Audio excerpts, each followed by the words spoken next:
देखो आज हम कर रहे हैं थ्योरम नंबर 3.1। ये क्या कहता है कि let a function c from a interval 0 to 1 to a interval 0 to 1 satisfy axioms c2 and c4, then it must satisfy c1 and c3। ये कहता है कि अगर कोई फंक्शन c यानी कॉम्प्लीमेंट फंक्शन ये c2 और c4 यानी सेकंड और फोर्थ एक्सियम को सेटिस्फाई करता है तो ये फर्स्ट थर्ड को सेटिस्फाई करेगा। क्लियर?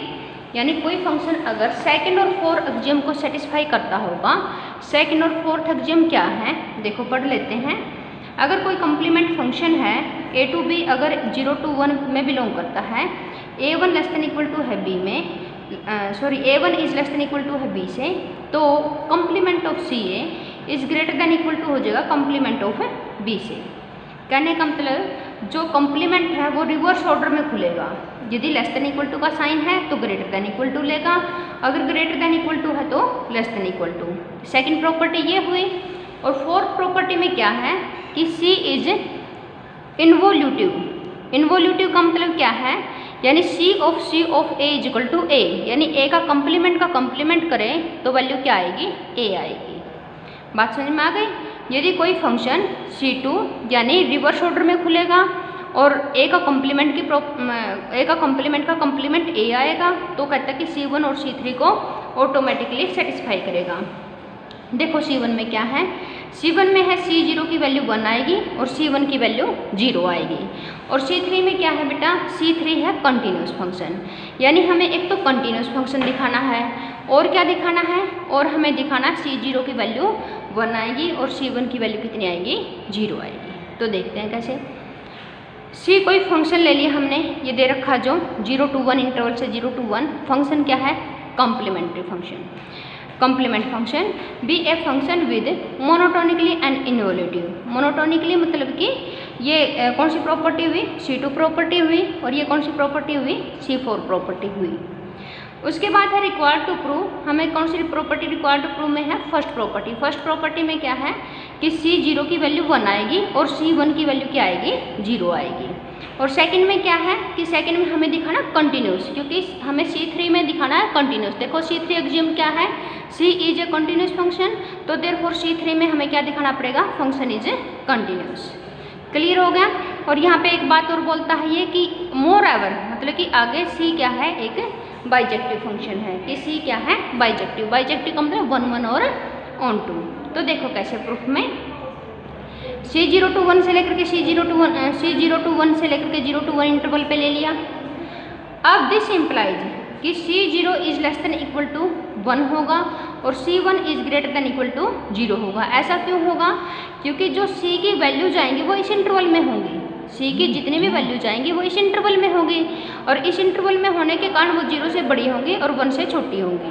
तो देयरफॉर कोई भी वैल्यू है वो 1 से हमेशा लेस देन इक्वल टू रहेगी और 0 से हमेशा क्या रहेगी, ग्रेटर देन इक्वल टू रहेगी। अब फ्रॉम फर्स्ट से क्या होगा, c0 is less than equal to 1, तो taking complement again on both side. और मैंने कहा कि कंप्लीमेंट सेकंड प्रॉपर्टी से, सेकंड एक्सियम से कंप्लीमेंट रिवर्स ऑर्डर में खुलता है, तो therefore c of a is greater than equal to c of 1 आ जाएगा। बात समझ में आ गई? यहाँ से रिवर्स ऑर्डर में खुलेगा। c ऑफ 0 इन्वोल्यूटिव प्रॉपर्टी से क्या होगा, यानी फोर्थ प्रॉपर्टी से क्या होगा, इसकी वैल्यू 0 हो जाएगी। तो इसका मतलब कि c1 क्या होगा, 0 से लेस देन इक्वल टू। समझ आ गया? यहाँ पे c1 greater than equal to, यहाँ पे लेस देन इक्वल टू, तो इसका मतलब कि इन बोथ साइड से क्या हो गया, इक्वलिटी आ गई। सिमिलरली हम बात करते हैं c ऑफ 1 की। देखो c ऑफ 1 यहाँ से क्या था, greater than equal to 0। c of 1 क्या था, c of 1 is greater than equal to 0। अगर हम दोबारा से c लगा दें, इसके ऊपर दोबारा से c लगा दें तो ये ग्रेटर देन था तो ये लेस देन में आ जाएगा। ये ठीक कर लेना सभी बच्चे, ये ग्रेटर देन में था तो ये रिवर्स ऑर्डर हो जाएगा इसका, ये लेस देन में आ जाएगा। c ऑफ 1 हो जाएगा और ये वैल्यू क्या आ जाएगी, c0 greater than equal to 1। बात समझ में आ गई? समझ आ गई? यहाँ से c0 क्या होगा, 1 से बड़ा, और यहाँ पे c0 क्या था, 1 से लेस। यहाँ से ग्रेटर देन इक्वल टू, यहाँ से less than equal to, on both side से क्या आ गया, ये इक्वलिटी। यहाँ से ठीक कर लेना, ये सिंबल थोड़े से उल्टे लगे हुए हैं। तो c0 की वैल्यू क्या आ गई, 1। देखो यहाँ से c1 की वैल्यू 0 दिखा दी, c0 की वैल्यू 1 दिखा दी, तो therefore first axiom is satisfy. First तो हो गया सेटिस्फाई। अब हमें क्या दिखाना है कि फंक्शन इज बाइजेक्टिव। बाइजेक्टिव दिखाने के लिए क्या करेंगे, देखो C is 1 1, we claim that C is 1 1। Claim कर रहे हैं, हम क्लेम कर रहे हैं, इसको प्रूफ करेंगे। तो क्या कहता है कि ये हमने क्या ले लिया, 2 पॉइंट ले लिए जिनकी इमेज क्या है, इक्वल। 1 1 कैसे दिखाते हैं, याद हो तो फंक्शनल वैल्यू इक्वल लेकर के यदि पॉइंट इक्वल आ जाए तो इसका मतलब क्या होता है, फंक्शन इज 1 1।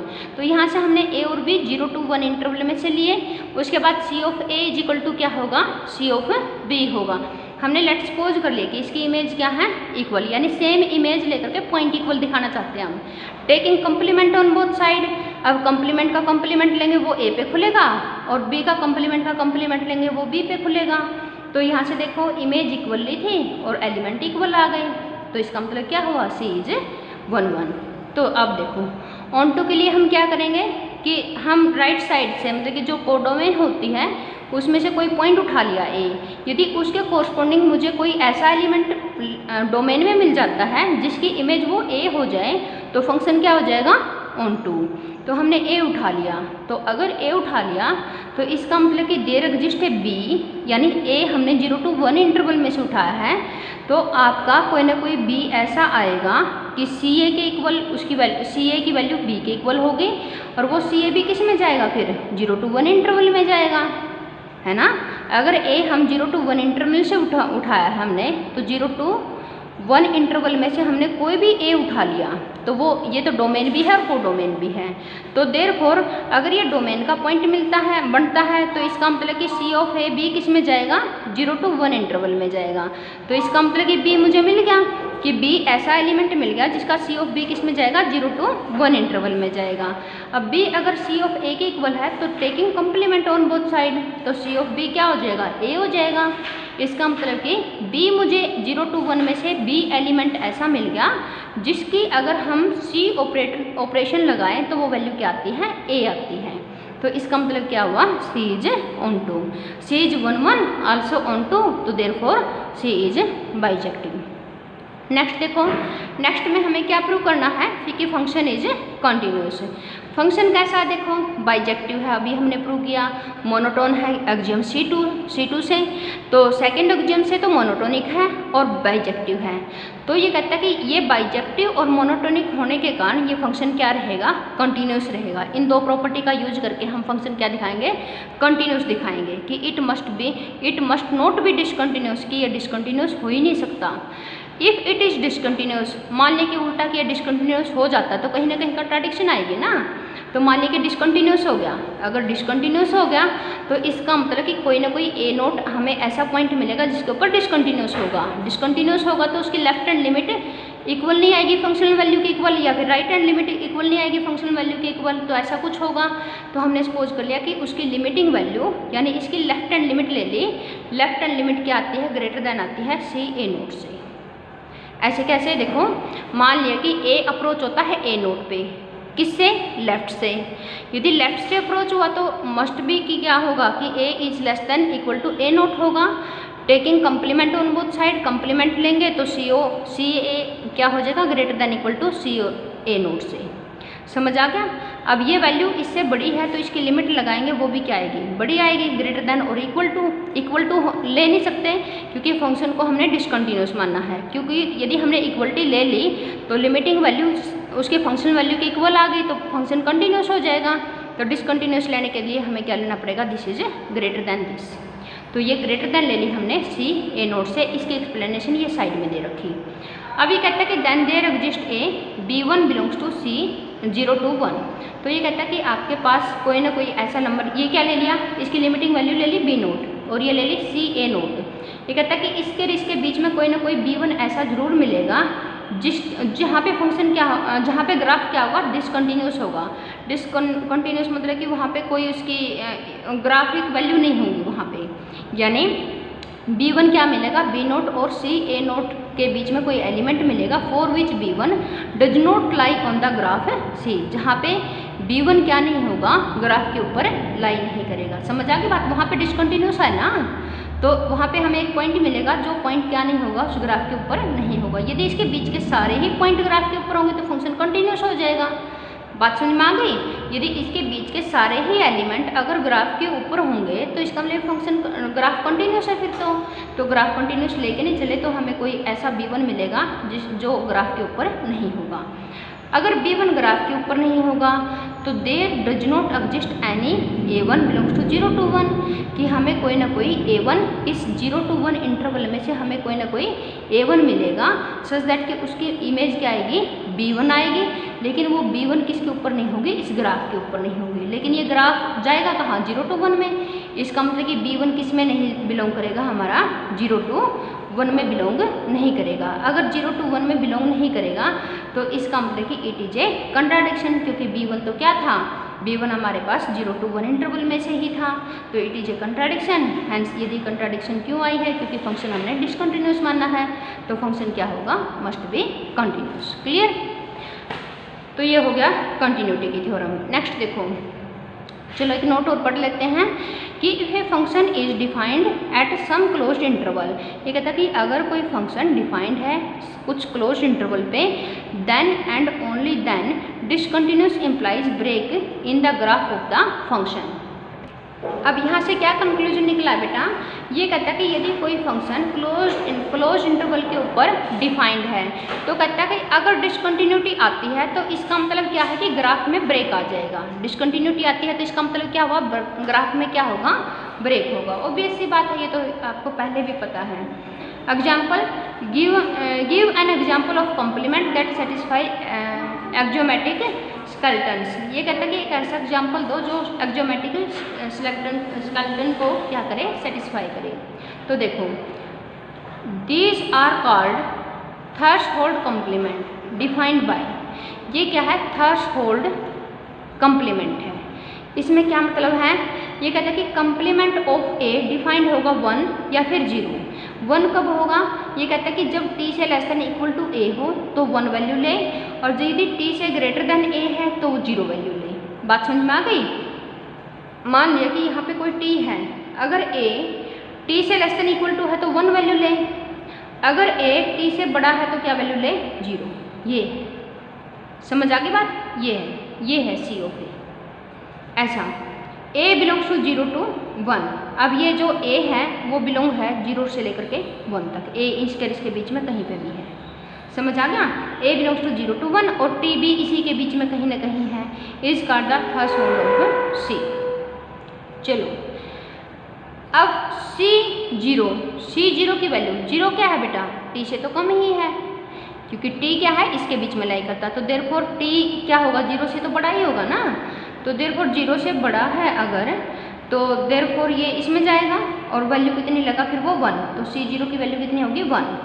अब 1 कहाँ जाएगा, 1 जाएगा, 1 क्या रहेगा, t से बड़ा रहेगा, क्योंकि t 1 से छोटा है, क्योंकि t इसमें लाई करता है, तो t 1 से छोटा होगा, t 1 से छोटा होगा, तो देयरफॉर t ऑफ 1 की वैल्यू कितनी आएगी, फिर वो 0 आएगी। क्लियरली बाय डेफिनेशन, बात समझ में आ गई। अब a और b हमने क्या ले लिया, 0 to 1 इंटरवल से ले लिया। b सच दैट कि इस टाइप का लिया कि a और t के बीच में कोई ना कोई b है, पहले a है फिर b है फिर t है। मतलब कैसा है, देखो यहाँ पे t है ना, देखो ध्यान से, यहाँ पे t लिया हमने, तो यहाँ पे कुछ लिया है इसने ऐसा कि यहाँ पे ले लिया a और a से बड़ा ले लिया b, और फिर b क्या ले लिया, less than equal to t, मतलब कि b ये भी हो सकता है और उसके बीच में भी हो सकता है, तो देयरफॉर ऐसा लिया है। अब t ऑफ a की तो वैल्यू ऑब्वियस सी बात है, t से कम है, t से कम है तो 1 देगा, तो t ऑफ a की वैल्यू 1 लेगा, और t ऑफ b क्या है, t से लेस देन इक्वल टू है तो भी 1 लेगा। तो देयरफॉर हम कह सकते हैं यहाँ से दोनों की वैल्यू इक्वल है, तो ग्रेटर देन इक्वल टू लिख सकते हैं बिल्कुल, क्योंकि इक्वलिटी तो आएगी यहाँ पे। समझ आ गया, ग्रेटर देन इक्वल टू में इक्वलिटी तो आएगी, तो देयरफॉर यहाँ से हम क्या लिख सकते हैं, c of a greater than equal to c of b। Suppose कि a इज लेस देन किससे है, t से, एंड सपोज कि b इज ग्रेटर देन है t से, b सच दैट कि a less than equal to b। Obvious सी बात है, a हमने अब लेफ्ट में ले लिया और b ले लिया t का राइट में, यहाँ पे ऐसे, तो ऑब्वियस सी बात है कि a क्या हो जाएगा, less than equal to b हो जाएगा।